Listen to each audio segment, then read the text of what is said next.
The first snap we saw you take today, laser to the end zone, just how did day one overall go for you? Yeah, it was a great first day. I thought we did a really good job. I thought we executed well. I thought we did some really good things. Always some things that we can always get better at first day, especially, but I thought we did a really good job. Obviously, one down the first play, scoring a sweet touchdown, just some of the things we did well. I thought Malik had 2 or 3 nice touchdowns. Some guys made some big-time plays. Tracy had a good day in the end zone.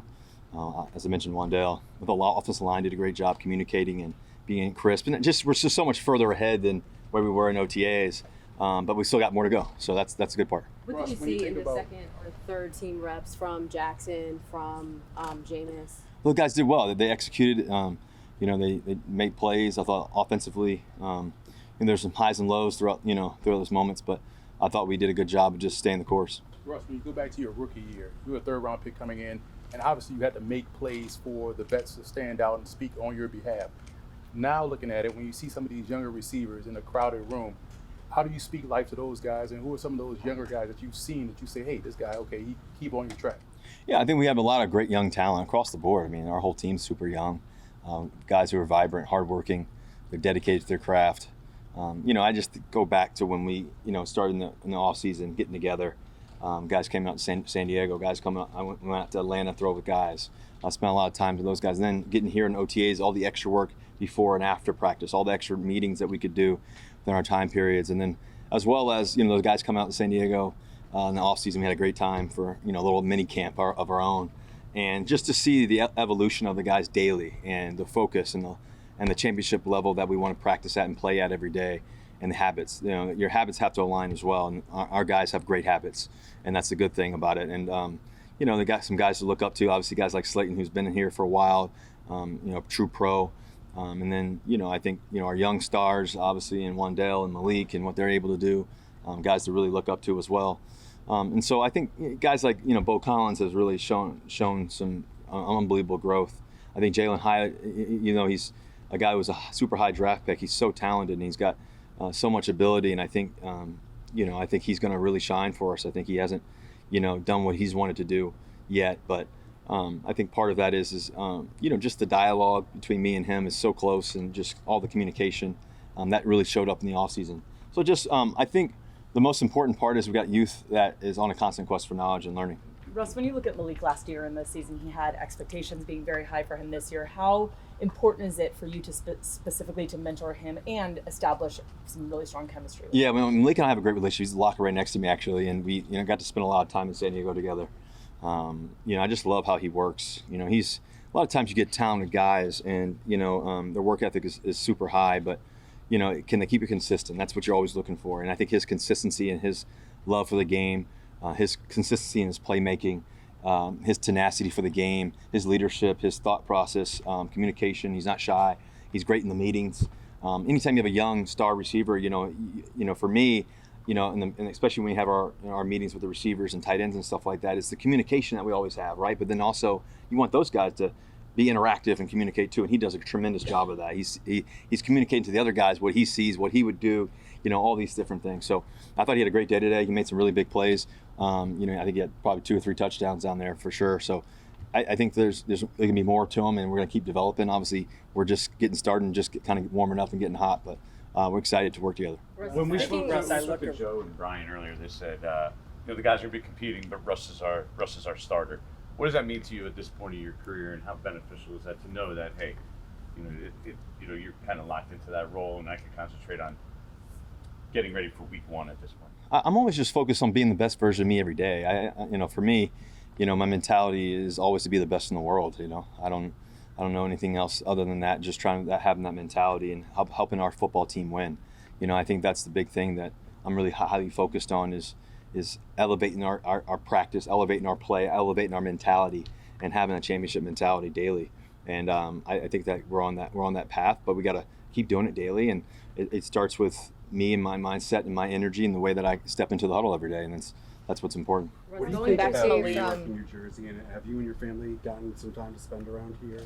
Yeah, obviously I've been in New York a bunch in the past. I have a lot of family that's been here and lived here and stuff like that, and all that. But we love it here. It's just a great city. New York is amazing, Jersey as well, and just I think what I love is the fans, the sports culture, Obviously for Sierra, the music culture is great too, and just I think that's great. But I think just for me, I've always been a fast-paced guy. I don't know if anybody knows me really well. I'm constantly, just highly focused. I was always taking 18 credits in college, playing football, baseball. I just like being, occupied, and at the same time, number one part of it all is the game that I love. That's the best part about it. I get to do what I love to do, and these guys love doing it together, and we're spending a lot of time together. So these moments like this, training camp, is the part where you love, and those bonding at the hotel, the bonding, early in the mornings, the late at night, the extra film, the time that you spend together talking ball.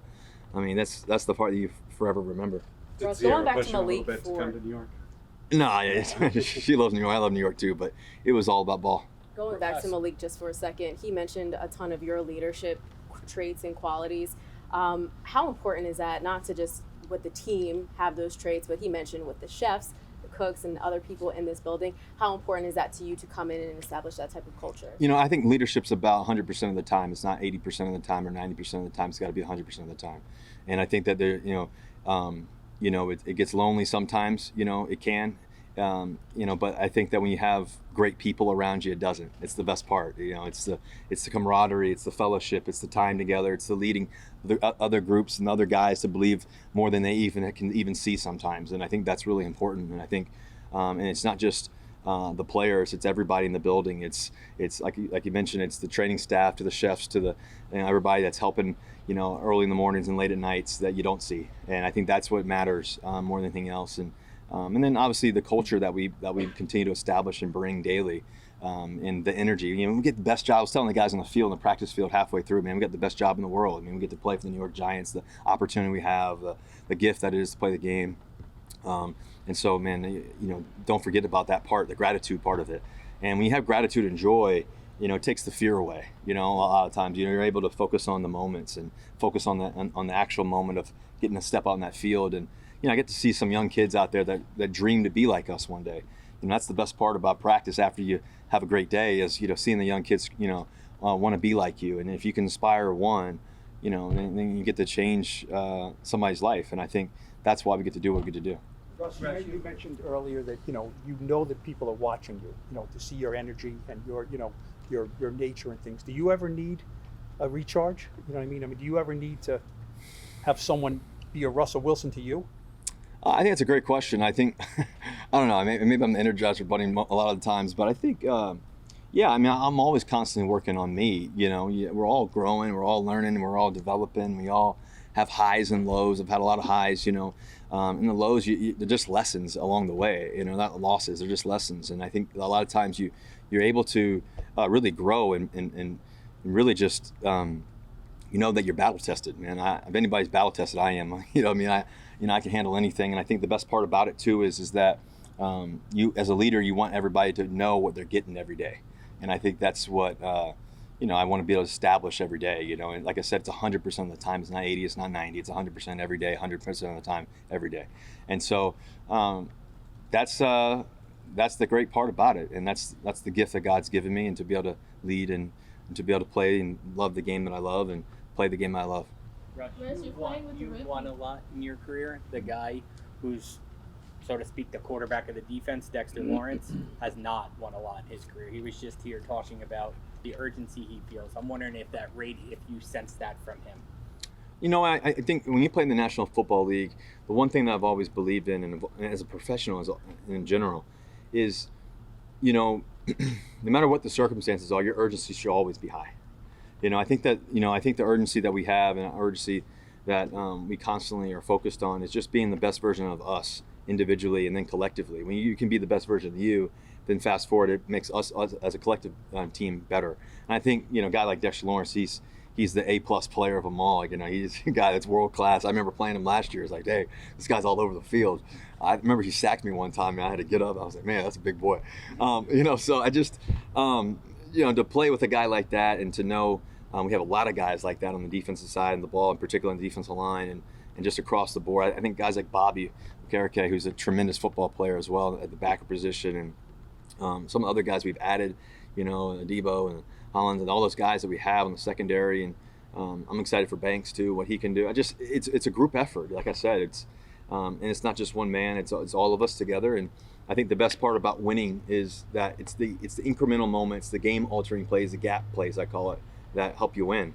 And I think those small incremental gains throughout the day, throughout the weeks, throughout the training camps, moments like this, that you kind of gain ground. And I think that's what we can do here. And I hopefully I can bring some of that winning culture and winning mindset, like I said, daily. Russ, did you say anything to Jackson after his pick six, or is that not your lane here? I just told him next play. I don't know if you even heard me as loud out there, but I just told him next play. But he's got a good head on his shoulders, and that there's going to be plays that people make. You got to be able to think about quarterback. You got to be able to move on to the next play, good or bad. And I think that's what we got to have to be able to do.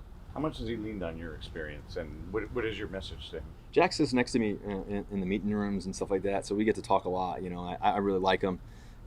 He's definitely asked a lot of questions and stuff, and I'm not one to hold back. I just give all my thoughts. I just believe in much is given, much required. So just you keep sharing and you keep learning. And as you're sharing, you're learning too, right? You're constantly growing and you're constantly reminding yourself to, oh yeah, that's a good point. Those little things. And so I think that's an important to keep helping him in whatever way, which in turn helps us and helps me as a player and as a leader and all of us, right? And we all want to be great. We want every player to be great.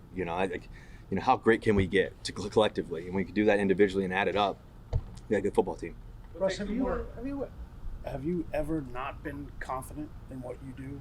And do you, because of that, because you come off so confident, do you have to make sure that when you show your confidence that people believe it's genuine confidence and it's not just like teammates, not just trying to say things for the sake of saying them? Yeah, I think first of all, you gain confidence through a few things. I think first of all, what you say in between your own ears is important. It's not even just the external part, but it's what's my internal language. I think my internal language has been great, throughout really my career. But really, I dedicate that to my parents. My mom, my dad, always encouraging rather than discouraging, lifting me up, highs and lows. I've been through some stuff. Seeing my dad pass away, I've been through some things in life. I grew up with no hot water, sometimes no water at all. I saw my parents work, the sacrifice they gave. I get to do the best thing in the world is play quarterback for the New York Giants and play in the National Football League for 14 years. Man, what a gift. And so for me, I got no other choice but to be confident because of what I've been through and what I've gone through and where I've been and all this success too, right? And that's the second part of it is as you practice and you get better and you do the things right fundamentally over and over and over and over again. Part of success is not the moments, the singular moments. It's a collection of moments that you add up. When you add those collection of moments through practice and through your habits daily on and off the field, I think that gives you a great chance to give you your confidence and give you success more times than not. And then I think the third part to it is the ability to go through adversity. I think it was Joe Girardi talking about, paraphrasing here, but talking about Derek Jeter, and his best attribute was, he was always consistent, but he was also consistently great at adjusting. And I think that's one of the things that you have to be able to do as a guy, as a leader, as a player, is be able to consistently adjust and consistently grow. And then the last part of it is like I said, is when you get to do it for so long, there's just like, internal, like I've been here before. And like I said, that internal language is a big part of it, but also too, it's the visualization that you picture. It's the plays. It's the obsession with studying. It's the obsession with film. It's all of that. When you've seen it and you can anticipate it and you have a process of elimination, understand what may happen, what may not happen here, that gives you confidence. And at the end of the day, you got to make plays, right? Like, I've been fortunate to be able to make plays for a long time, and it's on film, So a lot of it is just you study it and learn it and grow, and you keep getting better and you ignore the noise and you keep your head down and keep working. And I think I also work on it too. I think last piece of it is that like I said, I think my mental aptitude is definitely very strong, but it doesn't mean I'm done with it. You have to keep growing, just like anything. You keep working on it. And so a big part of it for me, like even myself, is I had Trevor Moawad in my world for a long, long time as my mental coach for 12, 13 years. He passed away of cancer. He was the #1 sports psychologist in the world, and I called my brother about it, and a big part of it was just really trying to find that part of it again. So for me, I ended up bringing this guy on, Josh Lafrac, who was mental coach a couple of the Cubs won the World Series. He was Trevor's best friend, got a very similar dialogue and language, so we get to talk about it a lot. And then ultimately, you got to have faith, what God's giving you. And so those things are how I build my confidence, how I keep it there, and then you keep growing and you keep building off of it.